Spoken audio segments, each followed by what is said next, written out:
ಕೂಡ ಬೆಂಬಲ ಏನು ವಿಚಾರ? ಇದು ಸರ್ಕಾರದ ವಿರುದ್ಧ ಅನ್ನೋದಕ್ಕಿಂತ ಹೆಚ್ಚಾಗಿ ಜನವಿರೋಧಿ ನೀತಿ ಇದು. ಇಲ್ಲಿ ಇವತ್ತೇನು 5 ಹಳ್ಳಿಗಳನ್ನು ಪಟ್ಟಣ ಪಂಚಾಯತಿಗೆ ಸೇರಿಸ್ತಕ್ಕಂಥ ತೀರ್ಮಾನ ಮಾಡಿದ್ದಾರೆ. ಆ ತೀರ್ಮಾನದ ವಿರುದ್ಧ ಆ ಹಳ್ಳಿಯ ತಂದೆ ತಾಯಂದಿರ ಒಂದು ಹೋರಾಟ ಏನಿದೆ ಅದನ್ನು ಸರ್ಕಾರ ಅರ್ಥ ಮಾಡ್ಕೋಬೇಕು ಅನ್ನೋದು ನಾನು ಹೇಳಿಕ್ಕೆ ಬಯಸ್ತೀನಿ. ಇಲ್ಲಿ ಪ್ರತಿಷ್ಠೆಯ ಪ್ರಶ್ನೆ ಅಲ್ಲ, ಜನಾಭಿಪ್ರಾಯಕ್ಕೆ ತಲೆಬಾಗಬೇಕು. ಇವತ್ತು ಗೆಜ್ಜಲಗೆರೆ ಗ್ರಾಮ ಇರ್ಬೋದು, ಇನ್ನೂ ಹಲವಾರು ಸಂಖ್ಯೆನಹಳ್ಳಿ ಅಥವಾ ಯಾವುದೋ ಇನ್ನೊಂದು ಊರು, ಹೀಗೆ 5 ಊರುಗಳೇನಿದೆ, ಗೊರವನಹಳ್ಳಿ, ಚಾಮನಹಳ್ಳಿ, ಸೋಮನಹಳ್ಳಿ, ಈ ಊರುಗಳು ಈಗಾಗಲೇ ಅಭಿವೃದ್ಧಿಯನ್ನು ಕಂಡಿದ್ದಾವೆ ಪಂಚಾಯತಿ ಮಟ್ಟದಲ್ಲೇ. ಇಲ್ಲಿ ಪಂಚಾಯತಿ ಉತ್ತಮವಾದ ರೀತಿ ಕೆಲಸ ಮಾಡ್ತಾ ಇದ್ದಾರೆ. ಏಕಾಏಕಿ ಇದನ್ನು ನಗರಸಭೆಗೆ ಸೇರಿಸ್ತಕ್ಕಂಥ ಒಂದು ತೀರ್ಮಾನ ಏನು ಮಾಡಿದ್ದಾರೆ, ಈಗಾಗಲೇ ನಗರಸಭೆಯಲ್ಲಿ 150 ಸಿಬ್ಬಂದಿಗಳ ಕೊರತೆ ಇರತಕ್ಕಂಥದ್ದು. 150 ಸಿಬ್ಬಂದಿಗಳ ಕೊರತೆ ನಗರಸಭೆಯಲ್ಲಿ. ಇನ್ನೂ ಹಲವಾರು ರೀತಿಯ ನ್ಯೂನತೆಗಳು, ಹಲವಾರು ಅಲ್ಲಿ ಕೆಲಸ ಮಾಡತಕ್ಕಂಥವ್ರಿಗೆ ಸಂಬಳನೇ ಕೊಡೋದಕ್ಕೆ ಆಗದೆ ಇರತಕ್ಕಂಥ ಪರಿಸ್ಥಿತಿ ನಗರಸಭೆಯಲ್ಲಿದೆ. ಇಂಥ ಪರಿಸ್ಥಿತಿನಲ್ಲಿ ಈ ಹಳ್ಳಿಗಳನ್ನು ಸೇರಿಸ್ಲಿಕ್ಕೆ ಕಾರಣ ಏನು? ಇವತ್ತು 69ನೇ ದಿನಕ್ಕೆ ಕಾಲಿಟ್ಟಿರ್ತಕ್ಕಂಥ ಈ ರೈತರ ಚಳುವಳಿ ಏನಿದೆ, ಗ್ರಾಮದ ತಂದೆ ತಾಯಂದಿರು ಹೆಣ್ಣು ಮಕ್ಕಳಾದಿಯಾಗಿ, ಇದಕ್ಕೆ ಗೌರವ ಕೊಡಬೇಕಾದಂಥದ್ದು ಯಾವುದೇ ಚುನಾಯಿತ ಸರ್ಕಾರದ ಜವಾಬ್ದಾರಿ.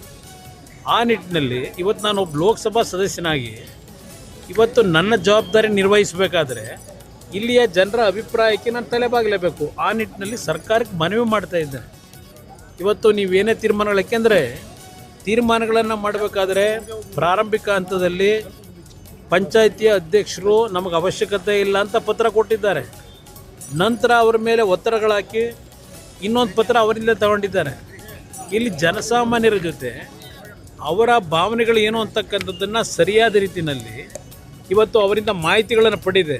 ಏಕಾಏಕಿ ಯಾರೋ ಒಬ್ಬ ವ್ಯಕ್ತಿಯನ್ನು ಮೆಚ್ಚಿಸಲಿಕ್ಕೆ ಇವತ್ತು ಈ ರೀತಿಯ ತೀರ್ಮಾನ ಏನಿದೆ, ಅದರ ಹಿನ್ನೆಲೆಯಲ್ಲಿ ಜನಾಕ್ರೋಶ ಏನಿದೆ, ಅವರ ಪರವಾಗಿ ನಾನಿವತ್ತು ಧ್ವನಿಯಾಗಬೇಕಾದದ್ದು ನನ್ನ ಲೋಕಸಭಾ ಕ್ಷೇತ್ರಕ್ಕೆ ಸೇರ್ತಕ್ಕಂಥ ಈ ಹಳ್ಳಿಗಳ ಜನರ ಭಾವನೆ ಏನಿದೆ, ಸ್ಪಂದಿಸಬೇಕಾದದ್ದು ನನ್ನ ಕರ್ತವ್ಯ. ಅದನ್ನು ಮುಂದುವರಿಸ್ತಾರೆ. ಜನರ ಭಾವನೆಗೆ ಯಾಕೆ ಸರ್ ಈ ಪ್ರತಿಷ್ಠೆ, ಯಾಕೆ ಇಷ್ಟೊಂದು ಇದನ್ನು ಅವ್ರನ್ನೇ ಕೇಳಬೇಕು ನೀವು. ಯಾಕೆ ಪ್ರತಿಷ್ಠೆ?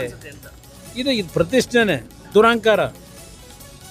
ಜನಗಳ ಬಗ್ಗೆ ಇರ್ತಕ್ಕಂಥ ಯಾವುದೇ ರೀತಿ ಭಯ ಭೀತಿ ಇಲ್ಲದೆ ಇರೋದೇನಿದೆ, ಯಾರನ್ನ ಬೇಕಾದರೂ ನಾವು ಕೊಂಡ್ಕೋಬೋದು ಅಂತಕ್ಕಂಥ ಭಾವನೆಗಳು ಏನಿದ್ದಾರೆ, ಅದಕ್ಕೆ ತಕ್ಕಪಾಠ ಕಲಿಸ್ತಕ್ಕಂಥ ಒಂದು ವಾತಾವರಣ ಅವರೇ ನಿರ್ಮಾಣ ಮಾಡ್ಕೊತಿದ್ದಾರೆ. ಅದಕ್ಕೆ ಧೂಳಿಪಟನೂ ಆಗ್ಬೋದು. ಯಾವುದು ಯಾಕೆ ನಾವು ಇಲ್ಲಿವರೆಗೆ ಯಾರಾದರೂ ರಾಜಕಾರಣಿಗಳು ಬಂದಿದ್ವಾ? ಇಲ್ಲಿ ರೈತರ ಹೋರಾಟ ನಡೀತಾ ಇದೆ. ಇಲ್ಲಿ ಜನಾಭಿಪ್ರಾಯ ಕೇಳಿ, ನೀವೇ ಕೇಳಿ ಜನಾಭಿಪ್ರಾಯ, ನಮ್ಮನ್ನು ಬೇಡ. ಇದು ರಾಜಕೀಯದ ಪ್ರೇರಿತವಾದಂಥ ಧರಣಿ ಇದ್ದರೆ ಪ್ರತಿ ಮನೆಗೆ ಹೋಗಿ ನೀವೇ ಒಂದು ಸರ್ವೆ ಮಾಡಿಬಿಡಿ, ಜನಾಭಿಪ್ರಾಯ ಏನಿದೆ ಅಂತ ಹೇಳಿ ಅದೊಂದು ರಿಪೋರ್ಟ್ ಕೊಡಿ ಸರ್ಕಾರಕ್ಕೆ. ಇದು ಜನಾಭಿಪ್ರಾಯ ರಾಜಕೀಯ ಪ್ರೇರಿತ ಅಲ್ಲ, ಆ ಜನರ ಭಾವನೆ ಅಂತಕ್ಕಂಥದ್ದು ನೀವೇ ಒಂದು ರಿಪೋರ್ಟ್ ಕೊಡೋದು ಸೂಕ್ತ. ಸರ್, ಇಷ್ಟು ವಿರೋಧ ಇದ್ರು ಲೆಕ್ಕಿಸ್ತೆ ಏನು ಸಾಧನೆ ಮಾಡಿಕೊಟ್ಟಿದ್ದಾರೆ ಅವರು? ಎಲ್ಲ ನಾವು ಸಾಧನೆ ಮಾಡ್ಬೋದು, ದುಡ್ಡಿನಲ್ಲಿ ಜನಗಳು ಕೊಂಡ್ಕೋಬಹುದು ಅನ್ನೋ ಭಾವನೆ ಇದೆ. ಅದಕ್ಕೆ ಮುಂದೆ ಉತ್ತರ ಸಿಗುತ್ತೆ. ಕೈಗಾರಿಕೆ ಸ್ಥಾಪನೆಗೆ ಯಾರು ಕೊಟ್ಟವ್ರೆ? ಯಾರು ಕೊಟ್ಟವ್ರೆ? ಯಾರು ಕೊಡೋರು? ಕೊಡೋರು ಯಾರು? ಯಾರಿಗೆ ಬರ್ದವ್ರೆ? ಎಂ ಬಿ ಪಾಟೀಲ್ ಅಲ್ಲ ಕೊಡೋದು, ಶಾಸಕರೆಲ್ಲ ಕೊಡೋದು. ಯಾವ KDB ಅಂತಕ್ಕಂಥ ಸಂಸ್ಥೆ ಇಟ್ಕೊಂಡವ್ರೆ, ಆ KDB ಸಂಸ್ಥೆ ಮುಖಾಂತರ ಅದನ್ನು ಅಕ್ವೈರ್ ಮಾಡಿ ಇನ್ಫ್ರಾಸ್ಟ್ರಕ್ಚರ್ ಕ್ರಿಯೇಟ್ ಮಾಡಿ ಕೊಡಬೇಕು. ಯಾವುದೋ ಬಾರೆ ಮೇಲೆ ಕೊಟ್ಬಿಟ್ಟು ನೀನು ಮಾಡು ಅಂದ್ರೆ ಯಾರು ಬರ್ತಾರೆ? ಸಚಿವರ ಪತ್ರಕ್ಕೆ ಬೆಲೆ ಇಲ್ವಾ ಸರ್? ಅವ್ರನ್ನ ಕೇಳಿ ಈ ಸರ್ಕಾರದಲ್ಲಿ ಏನಿದೆ ಅಂತ ಹೇಳಿ. ಇಷ್ಟು ವರ್ಷ ಎಂ ಬಿ ಪಾಟೀಲ್ ಈಗಾಗಲೇ 2.5 ವರ್ಷ ಮಂತ್ರಿಯಾಗಿ ಕೆಲಸ ಮಾಡೋರಲ್ಲ. ಬಸರಾಳ ಹತ್ರ ಏನೋ ಜಮೀನು 100 ಎಕರೆ ಅಂತ ಹೇಳಿ ಬಾಯಲ್ಲಿ ಹೇಳ್ಬಿಟ್ರೆ ಆಯ್ತಾ? ಏನು ಇನ್ಫ್ರಾಸ್ಟ್ರಕ್ಚರ್ ಡೆವಲಪ್ ಮಾಡಿದ್ರು? ಏನು ಮಾಡಿದಾರಲ್ಲಿ? ಇಲ್ಲಿ ನಾನು ಪದೇ ಈ ವಿಷಯದಲ್ಲಿ ಇವರ ರಾಜಕೀಯಕ್ಕೆ ನಾನು ಕೆಳಮಟ್ಟಕ್ಕೆ ಇಳಿಯಲ್ಲ. ನಾನೀಗಾಗಲೇ ಯಾವೊಂದು ಕಾರ್ಖಾನೆಯನ್ನು ನನ್ನ ಇಲಾಖೆಯಿಂದನೇ ತರ್ತಕ್ಕಂಥ ನಿರ್ಧಾರ ಮಾಡಿದೆ. ಕೇಂದ್ರದಲ್ಲಿ ನಮ್ಮ ಹಿರಿಯ ಅಧಿಕಾರಿಗಳನ್ನು ಕನ್ವಿನ್ಸ್ ಮಾಡಿದ್ದೇನೆ.